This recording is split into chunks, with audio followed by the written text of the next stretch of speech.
ஆண்டவரும் இரட்சகருமாகிய இயேசு கிறிஸ்துவின் தூய நாமம் மகிமைப்படுவதாக.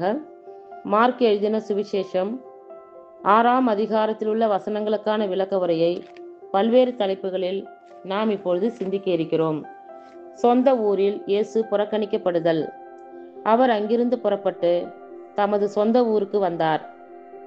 அவருடைய சீடரும் அவரை பின்தொடர்ந்தனர். ஓய்வு நாள் வந்தபோது அவர் தொழுகை கூடத்தில் கற்பிக்க தொடங்கினார். அதை கேட்ட பலர் வியப்பில் ஆழ்ந்தனர். அவர்கள், இவருக்கு இவையெல்லாம் எங்கிருந்து வந்தன? என்னே இவருக்கு அருளப்பட்டுள்ள ஞானம்? என்னே இவருடைய கைகளால் ஆகும் வல்ல செயல்கள்? இவர் தச்சர் அல்லவா? மரியாவின் மகன்தானே? யாக்கோபு, யோசே, யூதா, சீமோன் ஆகியோர் இவருடைய சகோதரர் அல்லவா? இவருடைய சகோதரிகள் இங்கு நம்மோடு இருக்கிறார்கள் அல்லவா என்றார்கள். இவ்வாறு அவரை குறித்து அவர்கள் இடறல் பட்டார்கள். இயேசு அவர்களிடம், சொந்த ஊரிலும் சுற்றத்திலும் தம் வீட்டிலும் தவிர மற்றெங்கும் இறை வாக்கினர் மதிப்பு பெறுவார் என்றார். அங்கே உடல் நலமற்றோர் சிலர் மேல் கைகளை வைத்து குணமாக்கியதை தவிர வேறு வல்ல செயல் எதையும் அவரால் செய்ய இயலவில்லை. அவர்களது நம்பிக்கையின்மையை கண்டு அவர் வியப்புற்றார். இயேசு தம்மை சீடருக்கு வெளிப்படுத்துதல்.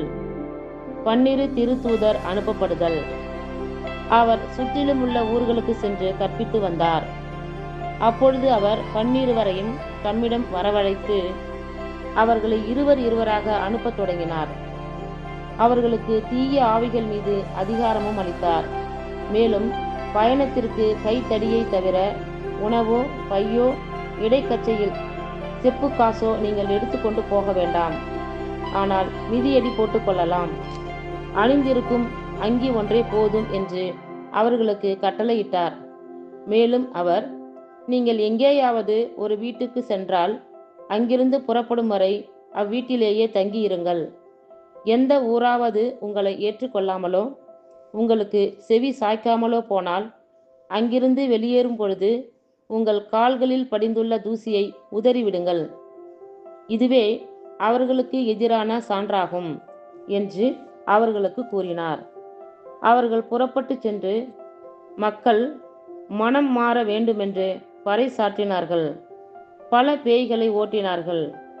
உடல் நலமற்றோர் பலரை எண்ணெய் பூசி குணப்படுத்தினார்கள்.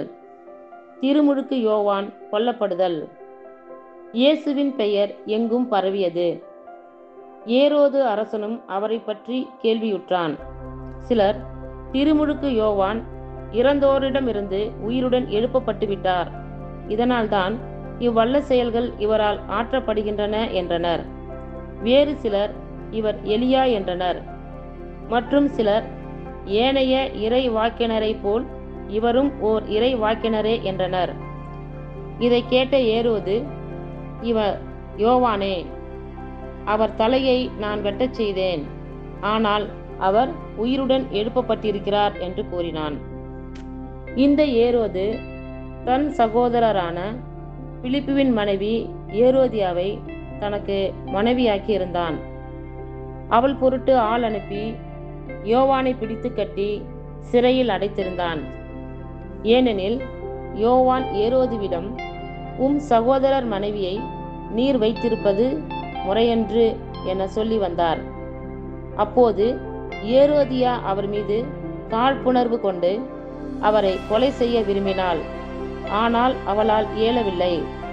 ஏனெனில் யோவான் நேர்மையும் தூய்மையும் உள்ளவர் என்பதை ஏரோது அறிந்து அவருக்கு அஞ்சி அவருக்கு பாதுகாப்பு அளித்து வந்தான். அவரது சொல்லை கேட்டு மிக குழப்பமுற்ற போதிலும் அவருக்கு மனமு வந்து செவி சாய்த்தான். ஒரு நாள் ஏரோதியாவுக்கு நல்ல வாய்ப்பு ஒன்று கிடைத்தது.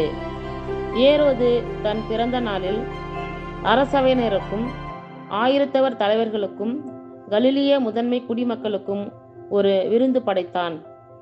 அப்போது ஏரோதியாவின் மகள் உள்ளே வந்து நடனமாடி ஏரோதுவையும் விருந்தினரையும் அகமகிழச் செய்தாள். அரசன் அச்சிறுமியிடம், உனக்கு என்ன வேண்டுமானாலும் கேள், தருகிறேன் என்றான். நீ என்னிடம் எது கேட்டாலும், ஏன் என் அரசில் பாதியையே கேட்டாலும் உனக்கு தருகிறேன் என்றும் ஆணையிட்டு கூறினான். அவள் வெளியே சென்று நான் என்ன கேட்கலாம் என்று தன் தாயை வினவினாள்.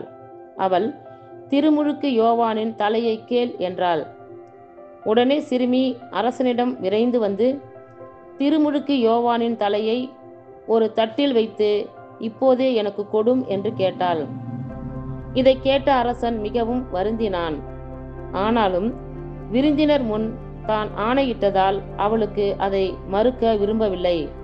உடனே அரசன் ஒரு காவலனை அனுப்பி யோவானுடைய தலையை கொண்டு வருமாறு பணித்தான்.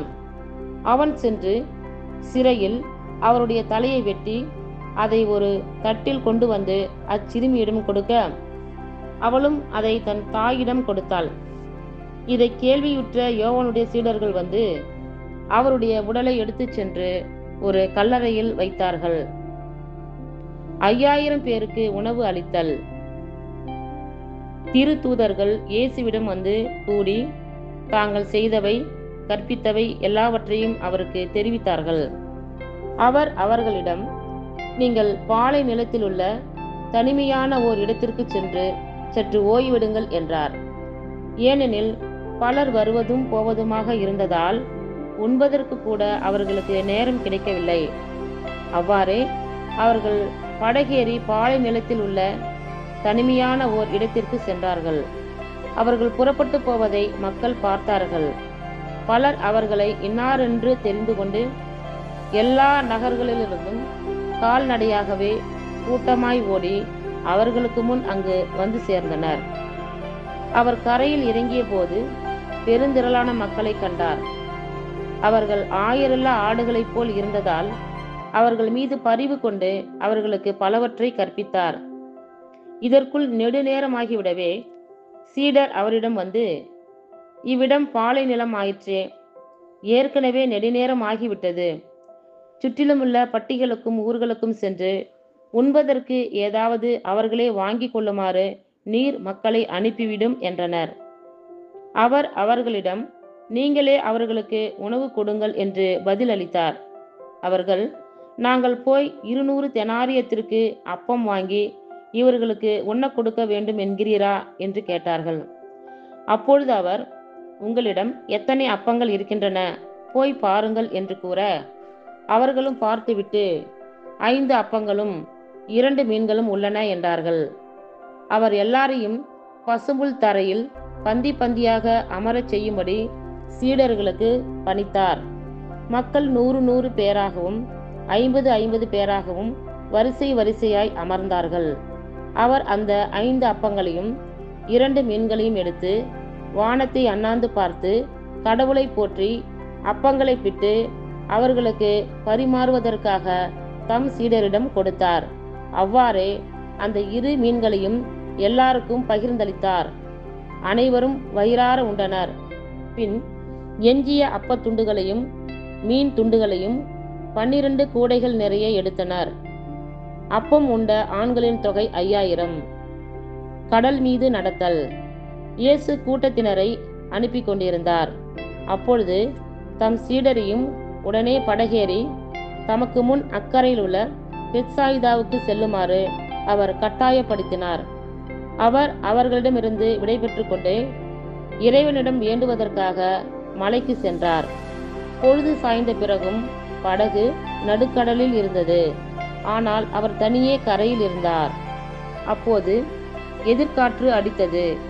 சீடர்கள் தண்டு வலிக்க பெரிதும் வருந்துவதைக் கண்ட அவர் கடல் மீது நடந்து அவர்களை நோக்கி வந்தார். அவர்களை கடந்து செல்ல விரும்பினார். அப்போது ஏறத்தாழ 4ஆம் காவல் வேளை. அவர் கடல் மீது நடப்பதைக் கண்டு அது பேய் என்று எண்ணி அவர்கள் அலறினார்கள். ஏனெனில் எல்லாருமே அவரை கண்டு அஞ்சி கலங்கினர். உடனே இயேசு அவர்களிடம் பேசினார். துணிவோடு இருங்கள், நான் தான், அஞ்சாதீர்கள் என்றார். பிறகு அவர்களோடு படகில் ஏறினார். காற்று அடங்கியது. அவர்கள் மிக மிக மலைத்து போனார்கள். ஏனெனில் அப்பங்கள் பற்றிய நிகழ்ச்சியை அவர்கள் புரிந்து கொள்ளவில்லை. அவர்களது உள்ளம் மழுங்கி போயிருந்தது. கெனசரேத்தில் நலமளித்தல். அவர்கள் மறுகரைக்கு சென்று கெனசரேத்து பகுதியை அடைந்து படகை கட்டி நிறுத்தினார்கள். அவர்கள் படகை விட்டு இறங்கியவுடனே மக்கள் இயேசுவை இன்னார் என்று கண்டுணர்ந்து அச்சுற்றுப்பகுதி எங்கும் ஓடிச் சென்று அவர் இருப்பதாக கேள்விப்பட்ட இடங்களுக்கெல்லாம் நோயாளர்களை படுக்கையில் கொண்டு வரத் தொடங்கினார்கள். மேலும் அவர்கள் சென்ற ஊர்கள், நகர்கள், பட்டிகள் தோறும் உடல் நலம் குன்றியோரை சந்தை வெளிகளில் கிடத்தி அவருடைய மேலுடையின் ஓரத்தையாவது அவர்கள் தொட அனுமதிக்குமாறு அவரை வேண்டினார்கள். அவரை தொட்ட அனைவரும் நலமடைந்தனர். இத்துடன் 6ஆம் அதிகாரத்திற்குரிய வசனங்களுக்கான விளக்க உரை நிறைவுற்றிற்று. கர்த்தர் தாமே நம் எல்லாரையும் ஆசீர்வதிப்பாராக. ஆமேன்.